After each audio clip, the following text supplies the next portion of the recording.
Góðan daginn og velkomin á kynningarfund vegna nýs aðalskipulags. Ég heiti Jónína Brynjólfsdóttir, er forseti sveitarstjórnar og formaður umhverfis- og framkvæmdaráðs og fyrir okkur hér í dag er komið að því að við erum komin í kynningarferil, opin kynningarferil vegna skipulags og matslýsingar nýs aðalskipulags Múlaþings 2025 til 2045. Og þessi kynningarfundur hann er í beinu streymi, upptakan verður öllum opin og aðgengilega fundinum loknum og á meðan fundi stendur er hægt að senda spurningar á skipulagsfulltrúi@mulaþing.is og við munum reyna að svara þeim öllum í lokin. En ég vil bara gefa okkar starfsmönnum og skipulagshönnum orðið. Gjörið svo vel.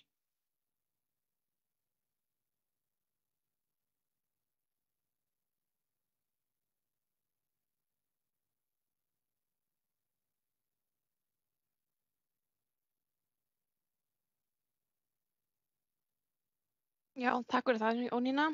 Gamma heiti ég og vinn hjá Verkfræðistofu Eflu og ætla að kynna hérna skipulags- og matslýsingu aðalskipulag Múlaþings ásamt Hrafnhildi og Sigmari. En svona í byrjun langar mig aðeins að útskýra hvar aðalskipulagið er statt í skipulagsstiganum og hvernig þetta tengist allt saman og bara hvað aðalskipulag er. Efst má sjá hérna áætlanir sem settar fram af ríkinu eins og landsskipulagsstefnu, byggðaráætlun, rammaáætlun og samgönguáætlun. Neðri kassinn sýnir þær áætlanir sem eru unnar af sveitarfélögunum sem veita síðan leyfi til framkvæmda sem byggja á þessum áætlun. Og þegar við vinnum að aðalskipulaginu þurfum við að horfa til þessara áætlana og sumar þurfum við að innleiða í aðalskipulagið en aðra þurfum við að bera saman við stefnu aðalskipulagsins til að sjá hvort að við göngum í takt við opinberar áætlanir. Og tímabil aðalskipulagsins er miðað við 2025 til 2045 og aðalskipulagið inniheldur stefnu sveitarfélagsins landnotkun, náttúruvernd og þróun byggðar í öllu sveitarfélaginu. Múlaþing hefur skipað umhverfis- og framkvæmdaráð að vinna að endurskoðunni í samráði við stýrihóp og í honum er frá Múlaþingi Hugrún, Sigurður og Sóley og við hjá Eflu erum skipulagsráðgjafar. Gert er ráð fyrir að vinnuferlið aðalskipulags spanni 2 ár. Skipulags- og matslýsing þessi sem við erum að kynna núna er svona fyrsta formlega skrefið við gerð nýs aðalskipulags. Það koma aftur tækifæri til að koma með ábendingar þegar að vinnslutillagan er kynnt og þegar tillagan verður auglýst. Svo við erum bara rétt að byrja.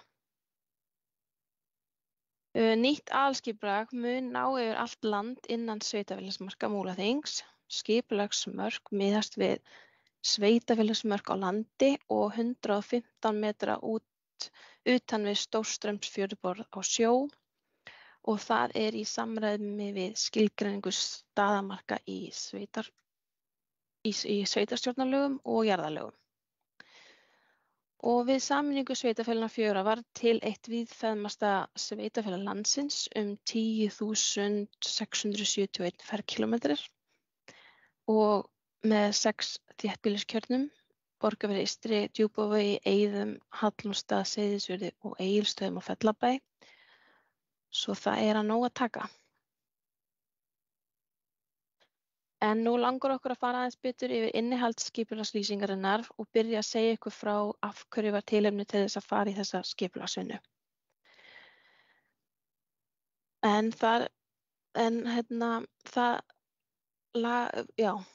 Aðalskipulagið lagar sig að breyttum forsendum og áskorunum, mótar heildstæða stefnu fyrir nýtt og sameinað sveitarfélag, síðan hafa lög og reglugerðir tekið gildi, skipulagslög 2010 og skipulagsreglugerð 2013. Dæmi breytingar eru bara nýju landnotkunarflokkar og stafrænt aðalskipulag. Ný verkefni við aðalskipulagsgerð eru flokkun landbúnaðarlands og vegir í náttúru Íslands. Síðan þarf að yfirfæra yfirfara og samræma við stefnur og áætlun á landsvísu og svæðisvísu og þar má nefna landsskipulagsstefnu, heimsmarkmið Sameinuðu þjóðanna, samgönguáætlun, síðan nýtt svæðisskipulag Austurlands og strandsvæðisskipulag, áfangastaðaáætlun og húsnæðisáætlun Múlaþings og dæmi má nefna. Og síðan þarf að bregðast við staðbundinni þróun eins og breytingar á íbúafjölda og búsetu, náttúruvá og þróun og breytingar sem hafa orðið í atvinnulífi og fleira. Síðan langar okkur að segja frá þeim forsendum sem þarf að draga fram og hafa áhrif á komandi aðalskipulagsvinnu og ákvarðanatöku. Til dæmis þarf að endurskoða áætlanir íbúabyggð og í samræmi við gildandi húsnæðisáætlun Múlaþings þarf að skoða hver mannfjöldaspá, íbúaþörf, búsetuform og markmið sveitarfélagsins í lóðamálum. Í húsnæðisáætlun Múlaþings 2023 sett fram mannfjöldaspá fyrir allt sveitarfélagið til ársins 2032 og það gert ráð fyrir stöðugri fjölgun íbúa á næstu árum. Og myndin hér á glærinu sýnir íbúafjölda frá árunum 2010 til 2023 og mannfjöldaspá til 2032 samkvæmt húsnæðisáætlun og framlendarspá til 2045 sem miðar við mannfjöldaspá Hagstofunnar fyrir allt landið. Og nái spáin fram að ganga getur íbúafjöldi árið 2045 orðið samkvæmt háspá rúmlega 7.000 og samkvæmt miðspá 6.200 og samkvæmt lágspá 5.400. Og í nýja aðalskipulagi þarf að rýna í framboð íbúðasvæða til ársins 2045 og velta upp spurningum hvort að eiga þetta byggð eða bæta við nýjum svæðum og þá hvar. Það þarf að taka mið af mannfjöldaspá til að meta þörf fyrir íbúðarhúsnæði og uppbyggingu grunnþjónustu á skipulagstímabilinu. Miðað við forsendur sem gefnar eru í húsnæðisáætlun Múlaþings þá miðað við 2,39 íbúa á hverja íbúð og að óuppfyllt íbúaþörf hafi verið árið 2023 hafi numið 34 íbúðum. Þá þarf nýtt aðalskipulag að gera ráð fyrir 192 nýjum íbúðum til ársins 2045 samkvæmt lágspá, 496 nýjum íbúðum samkvæmt miðspá og 842 nýjum íbúðum samkvæmt háspá. Og taflan hér sýnir áætlun fjölgun íbúða á skipulagstímabilinu samkvæmt forsendum húsnæðisáætlunar og einnig gerð spá fyrir stærstu þéttbýliskjarna sveitarfélagsins.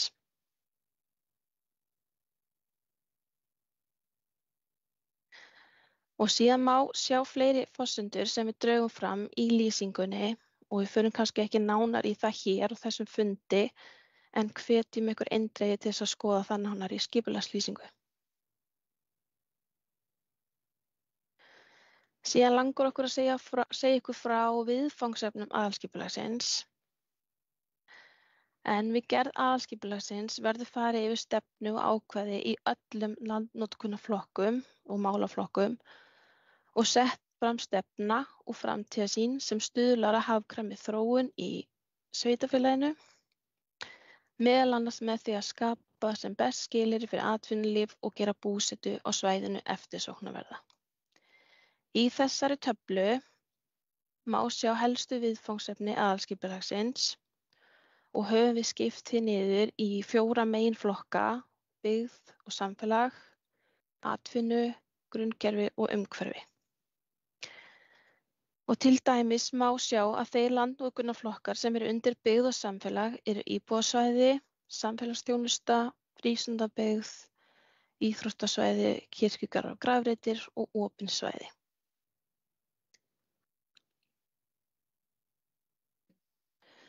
Og ef við skoðum aðeins betur þá drögum við fram hvaða áherslu sveitarfélagið vill leggja fram við hvern málaflokk og til dæmis við byggð og samfélag er lögð áhersla að sveitarfélagið verði áfram eftirsóknarvert til búsetu með því að tryggja fjölbreytni í framboði lóða og búsetuforma sem mæta þörfum ólíka aldurs- og félagshópa. Að skapa umhverfi og aðstæður sem styðja við bætta lýðheilsu og heilsusamlega lifnaðarhætti. Og síðan er farið yfir það hvernig við ætlum að ná þessum áherslum fram í aðalskipulagsvinnunni og það er til dæmis með því að yfirfara svæði fyrir íbúabyggð og að framboð sé í takt við þróun og þörf í hverju þéttbýliskjarna og í dreifbýli út skipulagstímabilið. Endurskoða skilmála frístundabyggð og yfirfara afmörkun svæða, skoða verður hvort tilefni er til að setja inn ný svæði, minnka eða fella út. Sérstaklega verða þau svæði skoðuð sem ekki hafa byggst upp og jafnvel ekki verið deiliskipulögð. Svo þarf yfirfara stefnu og landþörf fyrir samfélagsþjónustu, kirkjugarða, grafreiti í samræmi við væntanlega íbúaþróun og yfirfara stefnu og landþörf fyrir íþrótta- og útivistarsvæði miðað við stöðuna í dag og til framtíðar. Svo í skipulagslýsingunni eru sett niður fleiri atriði en sem koma hér fram á glærunni, svo endilega kynnið ykkur það. Og sem dæmi að nefna fyrir atvinnu leggur sveitarfélag áherslu á að stuðla að fjölgun atvinnutækifæra með nægu framboði lóða til fjölbreytt atvinnulífs, að stuðla að hagkvæmri þróun landbúnaðar samhliða því að vernda gott landbúnaðarland til framtíðar, að stuðla að nýjum afþreyingarmöguleikum svo að ferðamenn dvelji lengur í sveitarfélaginu og að skilgreina stefnu sveitarfélagsins vegna nýtingar vindorku. Og hvernig ætlum við að ná þessum áherslum fram er meðal annars að fara yfir þörf fyrir svæði sem tengjast iðnaði, athafnastarfsemi, orkuvinnslu og nýtingu auðlinda, móta stefnu sveitarfélagsins vegna nýtingar sjálfbærrar orku svo sem vindorku, stefna og heimildir efnistöku og efnislosunarsvæði verður yfirfarin, stefnumörkun landbúnaðarland á grunni flokkunar þess, yfirfara stefnu verslunar- og þjónustusvæði, afþreyingar- og ferðamannasvæði, áningarstaði, skógræktar- og landbúnaðarsvæði. Og fyrir grunnkerfi leggur sveitarfélag áherslu að tryggja öruggar og greiðar samgöngur á milli byggða, að stuðla að fjölbreyttum og umhverfisvænum möguleikum í samgöngum, að stuðla að hagkvæmri nýtingu auðlinda svo sem grunnvatns, vindorku, jarðvarma, vatnsafls í sátt við umhverfi og samfélag og styðja við orkuskipti í samgöngum, meðal annars með bættu aðgengi að umhverfisvænni orku í höfnum og öðrum samgönguleiðum. Og hvernig ætlum við að ná þessum áherslum fram er að gera grein fyrir meginleiðum, göng- og hjólastíga og skoðar mögulega nýjar leiðir svo sem hjólaleið milli Eiða og Egilsstaða, kanna möguleika á samgöngubótum með jarðgöngum, nýrri brú yfir Lagarfljót, bættum samgöngum Öxi og stækkun Egilsstaðaflugvallar og yfirfara stefnu hafnarsvæði og framtíðaráform nýtingu þeirra og yfirfara stefnu meginveitukerfi. Og síðasti flokkurinn umhverfi, þá leggur sveitarfélag áherslu á að nýting stuðli að heilnæmu umhverfi, verndun og varðveislu sérstæðrar náttúru og menningarsögu, að stuðla að gróðurvernd og landgræðslu og að nýting sé í samræmi við landgæði og ástand lands og að styðja við líffræðilega fjölbreytni og náttúrulegt ástand mikilvægra vistkerfa og að skipulag stuðli að dvöl og hreyfingu utandyra með áherslu á nánd við náttúruna og að skipulag taki mið af þekktri náttúruvá og viðmiðunarreglum lágmarkslandhæð á lágsvæðum. Og hvernig ætlum við að ná þessum áhersluatriðum? Þá er að yfirfara stefnumótun sveitarfélags með tilliti til loftslagsbreytinga, gefa yfirlit náttúruvá í sveitarfélaginu og yfirfara stefnu verndun og friðlýsingu svæða og hverfisverndun og taka saman upplýsingar og skilgreina varúðarsvæði. Síðan ætlar Hrafnhildur að taka við hér.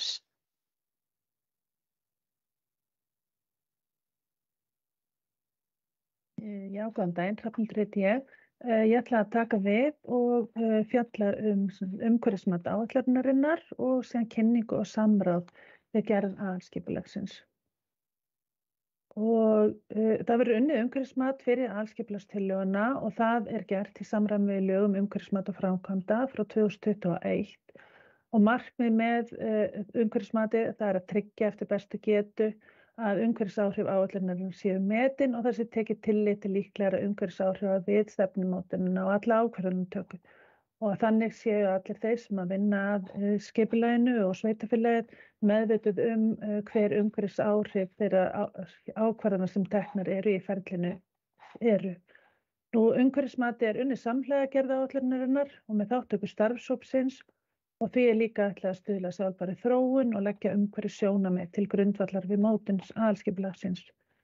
Og við ætlum að láta umhverfismatið nýtast við ákvörðunartöku í skipulagsvinnunni. Við ætlum líka að upplýsa möguleg umhverfisáhrif af stefnu aðalskipulagsins og það verður gert í umhverfismatsskýrslu sem mun fylgja tillögunum. Við ætlum að bera saman umhverfisáhrif valkosta og síðan kynnum við umhverfisáhrifin og gefum íbúum og öðrum hagsmunaaðilum kost á að koma með athugasemdir við mótun áætlunarinnar. Hérna eru þeir umhverfisþættir sem við setjum fram í skipulagslýsingu og við ætlum að horfa til þegar við erum að meta áhrif áætlunarinnar. Við erum með umhverfisþættina samfélag, heilsa og vellíðan, náttúra, vatn, sjór og strönd, vernd, menningarminjar, land og landslag og náttúruvá og loftslag.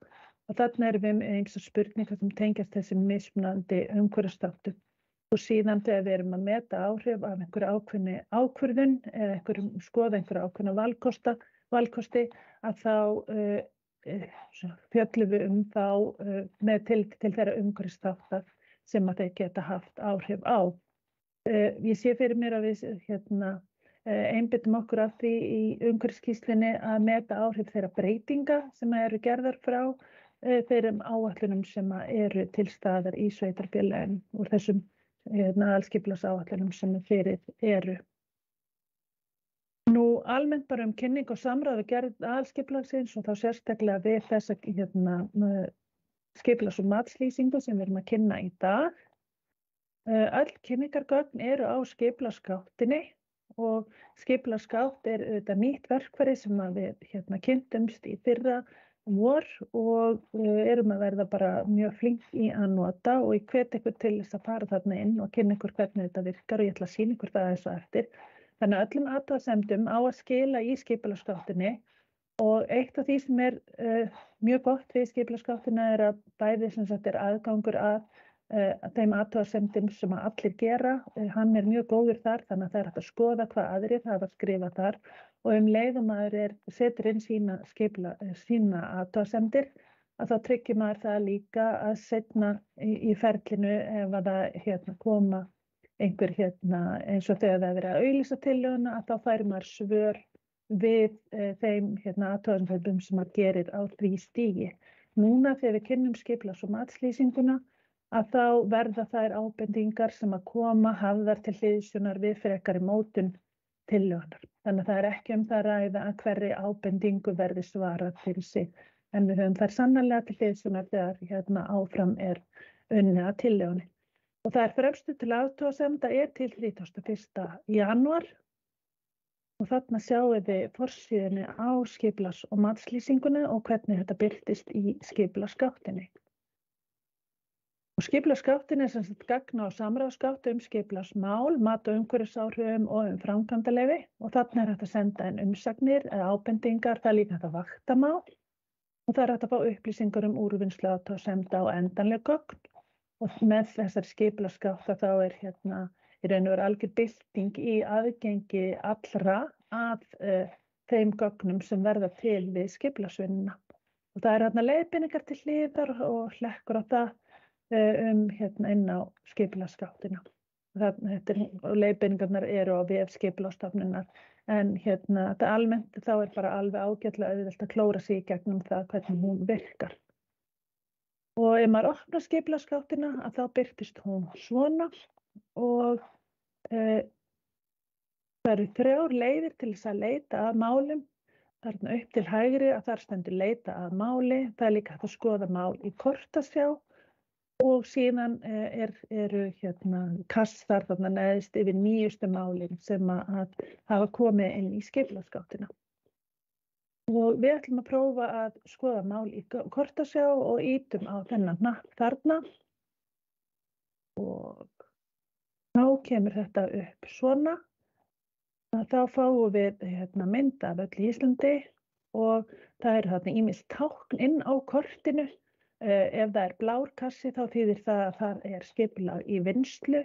Ef að það er appelsínugulkassi þá þýðir það að þarna er mál í vinnslu þar sem það er opið fyrir athugasemdir. En grænu kassarnir þeir tákna skipulagsverkefni þar sem að öllum ferlum er lokið. Og þarna er þessi skeiðklukka appelsínugula sem er fyrir þetta verkefni sem er að endurskoðun og aðalskipulagi Múlaþings. Og ef það er ýtt á það, þá getum stækka þetta upp og þá fáum við í raun og veru, þá litast svona allt sveitarfélag og þá vitum við að við erum að ýta á verkefni sem tengist öllu sveitarfélaginu. Og þar komum við inn í þetta viðmót. Mér langar að byrja á því að sýna ykkur og vekja athygli á þarna efst á skjánum að þar stendur númer 1 lýsing og sá kubbur hann er litaður með bláu og það er vegna þess að þetta er til þess að sýna hvar við erum stödd í ferlinu. Og það sem að gera síðan næst að þá er kynning á tillögu og vinnslustigi og það er þarna númer 2. Síðan kemur 3. stigið athugun fyrir auglýsingu, 4. auglýsing tillögu, 5. er síðan staðfestingin og lengst til hægri að þegar við erum komin þangað með kassan, litaðan kassa þá erum við komin með endanleg gögn. Nú þarna er bara stuttur texti aðalskipulag Múlaþings og skipulags- og matslýsingin er fyrsta formlega gerð. Skrefið við gerð nýs aðalskipulags, þarna sjáum við að undir gögn málsins að þar er PDF sem er það hægt að hlaða niður til þess að skoða skipulags- og matslýsinguna og þarna til hægri, þar sjáum við aftur skeiðklukkuna og þennan appelsínugula kassa og þar stendur að þetta sé opið fyrir athugasemdir og þarna fyrir neðan stendur að þetta er opið fyrir athugasemdum frá 18. desember og til 31. janúar. Og ég hvet ykkur öll til þess að kynna ykkur skipulags- og matslýsingum og koma með ábendingarnar þarna inn.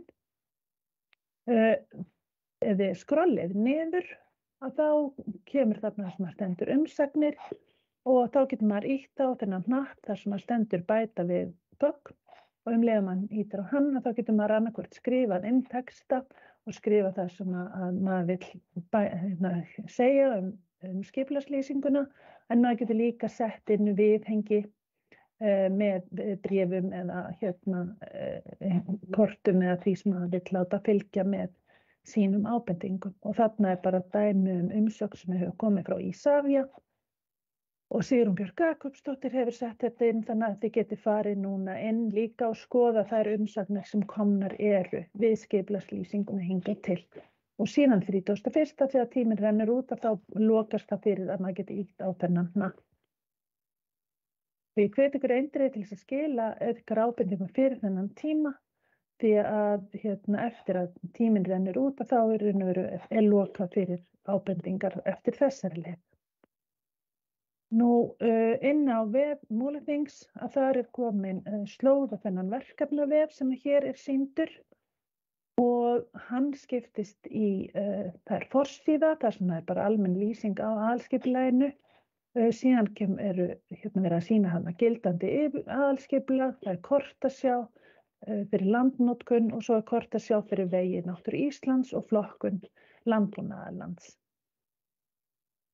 Og ef maður ýtir á gildandi aðalskipulag sem þarna er og það er þarna niðri í vinstra horninu að þá koma upp PDF-skjöl og þannig ef maður ýtir á þessi heiti, Borgarfjarðarhreppur greinargerð, Borgarfjarðarhreppur sveitarfélagsuppdráttur, að þá getur maður skoðað PDF-in fyrir greinargerðina og sveitarfélagsuppdráttinu fyrir Borgarfjarðarhrepp og svo framvegis.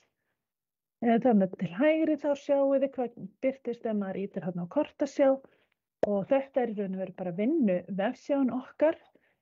Akkurat núna að þá er búið að setja þá inn í inn í einn uppdrátt gildandi landnotkun fyrir öll sveitarfélögin sem sameinuðust inn í Múlaþing og síðan þegar við höldum áfram að vinna við endurskoðunina að þá mun þessi uppdráttur hann breytist þarna inni smátt og smátt. Þannig að hann mun ekki sýna gildandi gögn heldur bara vinnuna eins og hún fer fram.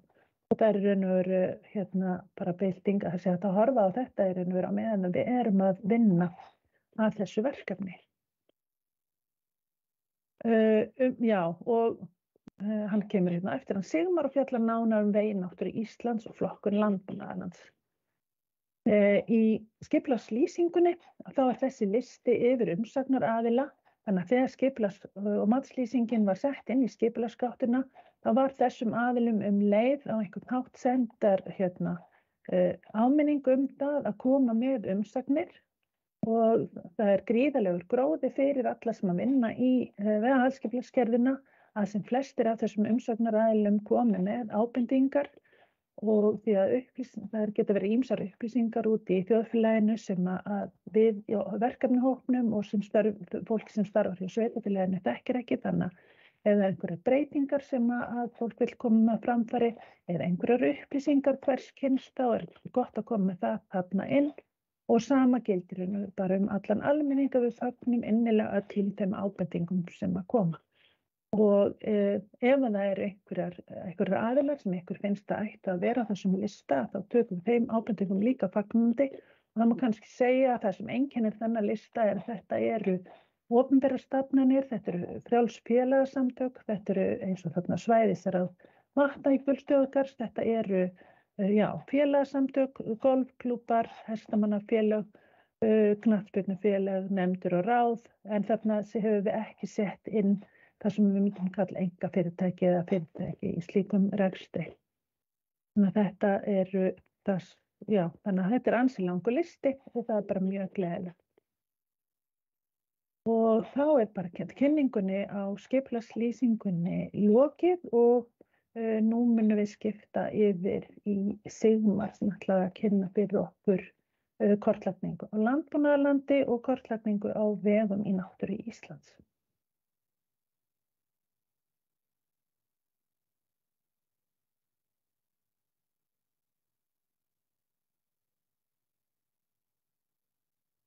Já, góðan daginn. Ég ætla að fjalla flokkun landbúnaðarlands og flokkun eða kortlagningu vega í náttúru Íslands. Þetta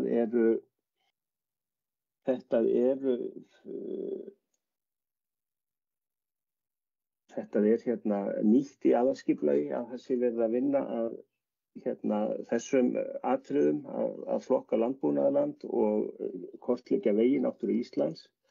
En ef við snúum okkur aðeins að landbúnaðarlandinu, að þá kemur það til að í jarðalögum að þá mælt fyrir að það skuli flokka landbúnaðarland og það skuli fara fram samhliða aðalskipulagi og það skal flokka landi með tilliti til ræktunarmöguleika og ráðherra gefur út leiðbeiningar hvernig skal standa þessari flokkun.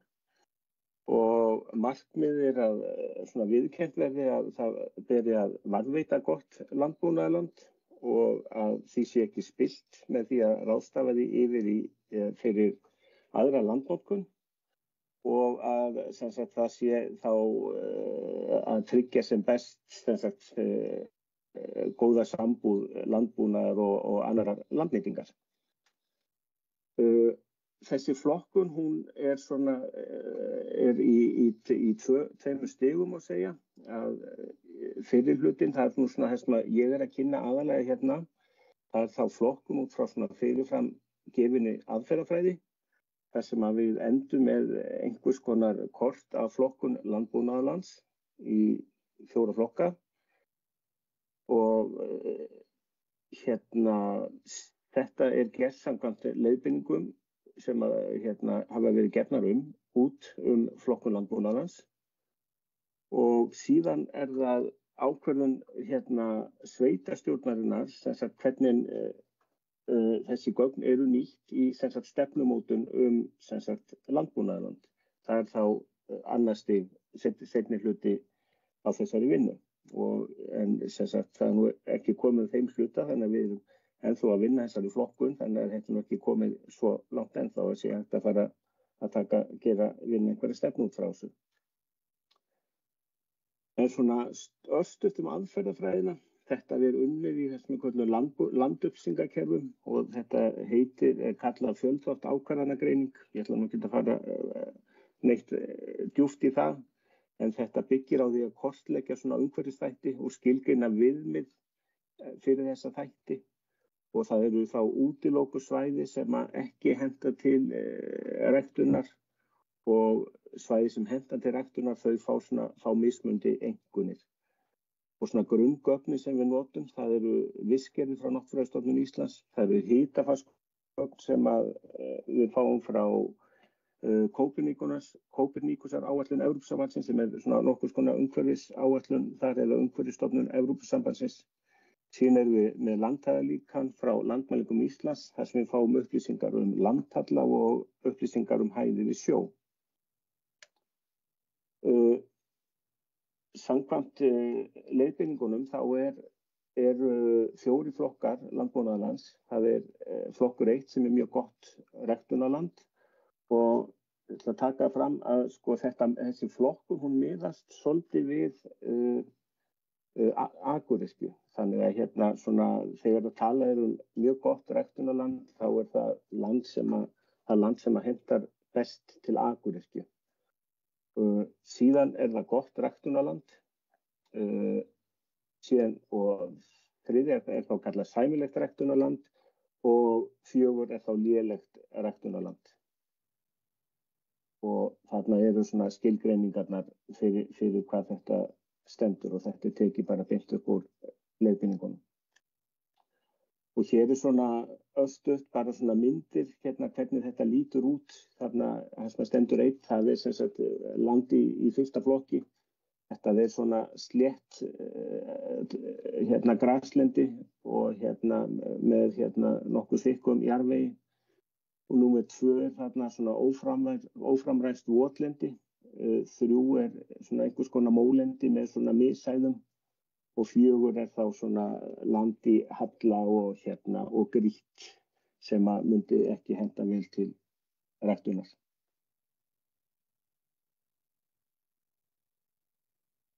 Ég fór nú aðeins fram úr mér þarna. Ég ætla aðeins að skipta yfir í kortasjána sem sagt fyrir flokkun landbúnaðarlandsins. Það sem við sjáum sem sagt þessi skipulagssjá sem svona upplýsingasíðan fyrir aðalskipulagið.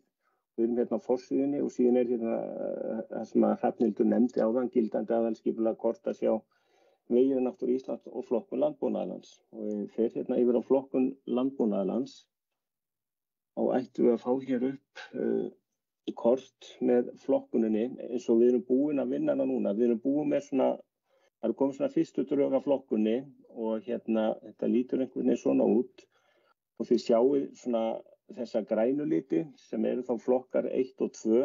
Sá sem dökkgrænn flokkur 1, ljósgrænn flokkur 2 og síðan eru svona 2 svona brúnir litir. Sá drappaði eða ljósari flokkur 3 og flokkur 4 þá þessi dekkri brúnir litur. Það hægt að klikka inn á svæðin, þá fær maður upplýsingar hvað þetta en þetta svo sem ekki flókið að sjá út hvað þetta og þetta í vefsjá og hér vinstra megin það sem stendur legend. Já, við fáum reyndar ekki legendi fyrir flokkana en það sem ég ætla nú aðalega sýningur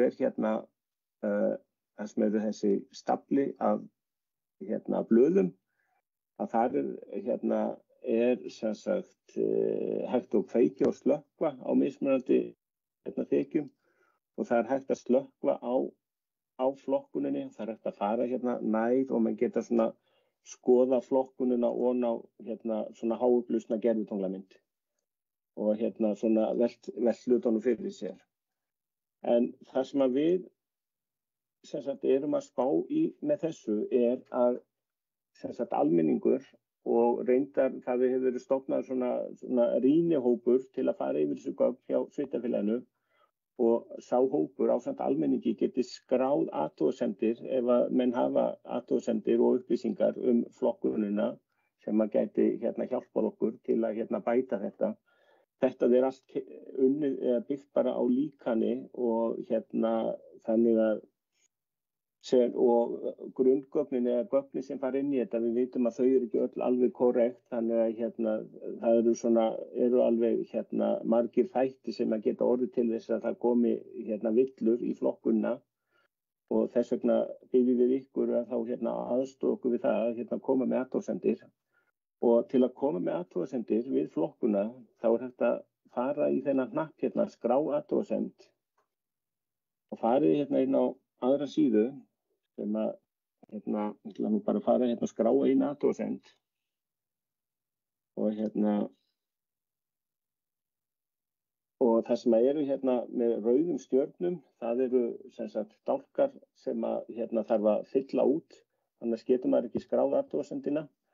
Síðan fyrir neðan kortið sem við sáum og það hægt að þysja inn með plús og mínus. Svo líka hægt að nota þetta tákn hér, þá sem sagt fær maður kortið á bara stóran glugga eða fyllir út í skjáinn. En ég ætla bara að þysja inn eitthvað og þá hægt að klikka á kortið á einhvern stað, smella á kortið, þá fáum við þetta tákn og þá kemur skráningin sem við erum búin að skrá þá kemur hún á þennan stað hér og síðan þegar við erum búin að þessu þá smellum við bara á ljúka skráningu og þá fáum við þennan glugga og ok. Þannig að þessi skráning komin og hún til sem einhver punktur hjá okkur og sem sagt þessum upplýsingarnar eru skráðar og við getum skoðað sem sagt athugasemdina. Þetta var nú svona það sem ég ætlaði að segja þetta en ég ætla núna að snúa mér að vegunum, vegir í náttúru Íslands.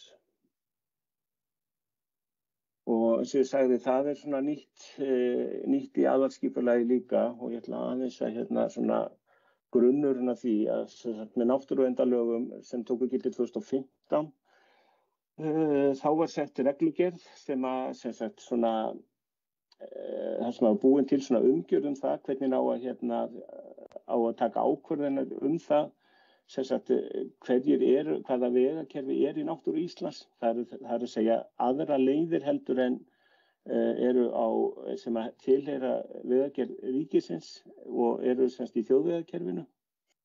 Og þetta var sett á sveitarstjórnir að þær skulu skrá þessa vegi og þessi vegaskrá skal unnin samhliða gerð aðalskipulags og svona eftir atvikum svæðisskipulags en sem sagt þetta fylgir því að gera aðalskipulag að þá þarf að útbúa þessa vegaskrá. Við erum svona erum byrjuð aðeins á þessu og við erum með svona höfum fengið það ákveðin grunngögn sem hægt að ná í, það gögn frá Landmælingum Íslands. Það eru gögn frá Vegagerðinni og 404, þetta svona opin gögn sem hægt að ná í. Síðan sveitarfélagið með talsvert af gögnum líka og síðan eru staðkunnugir og ýmsar ábendingar þar sem hægt að fá upplýsingar vegi og slóða, hvort eigi að vera eða hvort eigi ekki að vera. Og við sem sagt erum að vinna úr þessu og við erum með inn í gögnunum hjá okkur núna gögn frá Landmælingum Íslands og Vegagerðinni og 404. Sveitarfélagið líka með talsvert mikið af gögnum og við svona erum að fara yfir það og bæta þeim inn og það eru aðilar hjá sveitarfélaginu sem eru að koma með athugasemdir við þessa kortleggingu hjá okkur núna. Þannig að það fer tals á eftir að koma inn í kortlegginguna hjá okkur núna mjög fljótlega sem sagt gögn sem að sveitarfélagið með og samkvæmt ábendingum frá aðilum frá sveitarfélaginu. En þessi flokkun þessi flokkun vegana skipt í 4 flokka. Það greiðfær vegur, sveinfær vegur, lakfær vegur og torfær vegur. Þetta eru skilgreiningar samkvæmt úr reglugerðinni og máli með að skrá þessa vegi að nú eru kannski ýmsir sem að vilja kannski ekki skrá vegina sína og búa á að þeir fari inn í einhverja vegaskrá. En málið með það að ef vegir eru ekki skráðir að þá samkvæmt lögunum þá heimilt í rauninni að taka fólk fyrir utanvegarakstur ef það að keyra á vegum sem ekki eru í þessari vegaskrá. En svona í framhaldi því að samþykkt og staðfesting að samþykktin, þetta samþykkt samhliða nýju aðalskipulagi þessi vegaskrá, Skipulagsstofnun fær skrána afhenta og hún kemur henni síðan áfram til vegagerðarinnar og vegaskráin tekur síðan gildi með birtingu auglýsingar í B-deild Stjórnartíðinda samhliða gildistöku aðalskipulags. Og ég ætla aðeins að fara hér aftur yfir á kortasjána og ég ætla að fara hérna núna í vegir í náttúru Íslands. Og þeir eiga að koma hér upp að þetta eru vegirnir sem við erum komið með og við sjáum hérna til hliðar skýringarnar. Það grænt greiðfærvegur, gult seinfærvegur, appelsínugult lakfærvegur, rautt torfærvegur. Síðan erum við með þarna aðrir vegir. Þetta eru svona vegir sem liggja á milli hluta sem kannski ekki búin að taka ákvörðun hvort það eigi að vera í vegir í náttúru Íslands eða ekki. Í rauninni það fara ekki allir vegir utan þjóðvegakerfisins þarna inn því að vegir til dæmis frístundasvæði og vegir sem eru inn á tún, svona vinnuvegir í kringum landbúnað, þeir eiga ekki að vera þarna inni.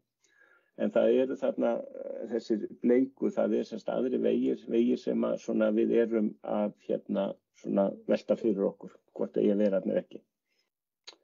En í þessu, eins og með landbúnaðarlandi, þá hægt að skrá athugasemdir að þá fáum við bara upp eiginlega sama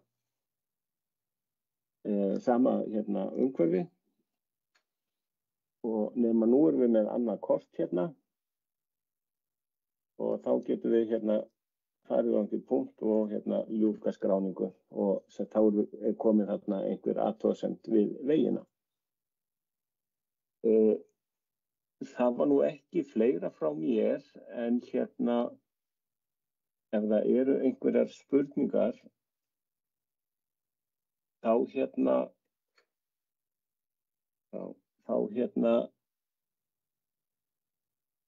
bara komið þær, en ég ætla bara að gefa núna boltan yfir til Sóleyjar. Takk Sigmar.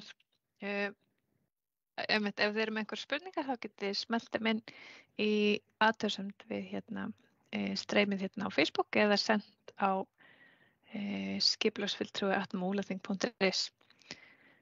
Þannig að það sem við reynum að svara þeim. Ég heiti Sóley og verkefnastjóri skipulagsmála í Múlaþingi og hef umsjón með aðalskipulagsvinnunni. Mér langaði bara rétt að sýna ykkur, við erum búin að setja inn á heimasíðuna upplýsingasíðu sem þið ættið að sjá hér. Upplýsingasíðu það sem það helsta, bara svona grunn upplýsingar aðalskipulagsvinnuna, hvað í gangi hverju sinni. Ég sá að það kom inn spurning hvar væri hægt að nálgast þennan verkefnavef sem Sigmar var að sýna okkur og það til dæmis hlekkur á hann hér inn á þessari síðu. Það einnig líka búið svona stutt leiðbeiningamyndband verkefnavefinn og farið yfir þessu sömu hluti og Sigmar var að segja okkur frá hér. Og munum við líka birta upptökur af íbúafundum og kynningum. Verður til dæmis upptakana af þessum fundi sem við erum á núna og spurningar og svör og annað sem berst á fundunum. Og síðan verður bara uppfærð reglulega og verður aðgengileg allan tíman sem skipulagið í vinnslu. Sjá. Og finnið hana bara inn á heimasíðu Múlaþings. Eins og áður hefur komið fram, þá erum við núna bara að kynna fyrsta áfanga af 3 í skipulagsvinnu. Og það hefur verið rosalega gaman einmitt að hitta alla augliti til auglitis, en að því það er janúar og hann er ódregnarlegur og samgöngurnar geta verið eins og þær eru í janúar, að þá ákvað að vera bara hér á Teams í dag. En við stefnum á að halda íbúa og vinnufundi í öllum kjörnum síðar í ferlinu og erum bara mjög spennt að eiga gott samtal og vonandi líflegar umræður framtíðarskipulag landnotkunar í sveitarfélaginu okkar. Það hafa ekki borist neinar spurningar eins og en ykkur er bara alltaf velkomið að hafa samband. Þið getið fundið upplýsingarnar um það inn á heimasíðunni, hvernig þið getið haft samband og ef það er eitthvað sem er óljóst eða þurfi frekar útskýringar á. Þannig ég hveti ykkur bara endilega til þess og hlakka til vinnunar sem framundan er. Yfir til þín, Jónína. Já, takk fyrir þetta Sóley og ég vil bara þakka erindin hér í dag. Minni á að þessi upptaka er aðgengileg og ég bara segi svo Sóley að þetta er spennandi tímar og það verður gaman að vinna þetta skipulag með íbúa sveitarfélagsins og segja þessum fundi slitið og hlökkum til að sjá okkur þegar vinnunni heldur áfram og minni ykkur á að senda inn athugasemdir. Takk fyrir.